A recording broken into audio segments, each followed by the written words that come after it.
জুলাই অভ্যুত্থানের বর্ষপূর্তি উপলক্ষে জাতীয় নাগরিক পার্টি বৃহস্পতিবার দেশ গড়ার জুলাই পদযাত্রা করে মানিকগঞ্জ, রাজবাড়ী ও ফরিদপুরে। মানিকগঞ্জের শহীদ রফিক চত্বরে পথসভায় নাহিদ বলেন, গোপালগঞ্জে এনসিপির উপর ন্যাক্কারজনক হামলা দলকে আরও শক্তিশালী করেছে। তাদের এই আক্রমণ আমাদেরকে আরো দ্বিগুণভাবে শক্তিশালী করেছে। এর প্রমাণ আমরা ফরিদপুরে দিয়েছি, এর প্রমাণ আমরা রাজবাড়ীতে দিয়েছি, এর প্রমাণ আমরা এই রাত 10টার সময় মানিকগঞ্জে দিচ্ছি। বিকেলে রাজবাড়ীর মুক্তিযোদ্ধা স্মৃতি ফলক প্রাঙ্গণ থেকে পদযাত্রা করে নেতাকর্মীরা। পরে সমাবেশে জাতীয় পতাকা, ব্যানার ও ফেস্টুন নিয়ে অংশ নেন হাজারো নেতাকর্মী। এ সময় দলের আহ্বায়ক নাহিদ ইসলাম বলেন, মুজিববাদী আদর্শ থেকে দেশকে রক্ষা করতে হবে।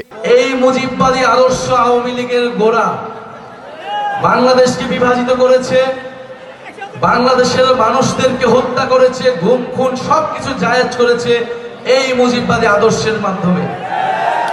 আমরা এটাও বলেছি, মুজিববাদ আর মুক্তিযুদ্ধ কিন্তু এক জিনিস না।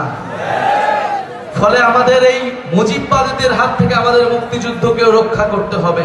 সমাবেশে হাসনাত আব্দুল্লাহ বলেন, যতদিন পর্যন্ত নিষিদ্ধ আওয়ামী লীগ থাকবে ততদিন যুদ্ধ চালিয়ে যেতে হবে।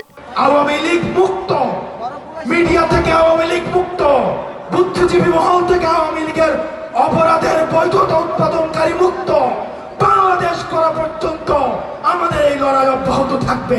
এর আগে দুপুরে বৃষ্টি উপেক্ষা করে ফরিদপুর সার্কিট হাউসে পৌঁছান এনসিপির নেতারা। সেখানে পথসভায় গোপালগঞ্জবাসীকে মুজিববাদ থেকে মুক্ত করার প্রত্যয় ব্যক্ত করেন দলের নেতারা। এবার কিন্তু আমরা ফিরে আসার জন্য মার্চ করব না।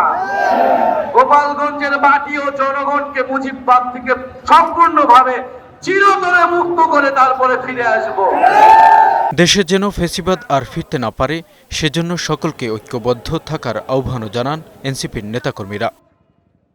এমজে জুয়েল, বৈশাখী সংবাদ।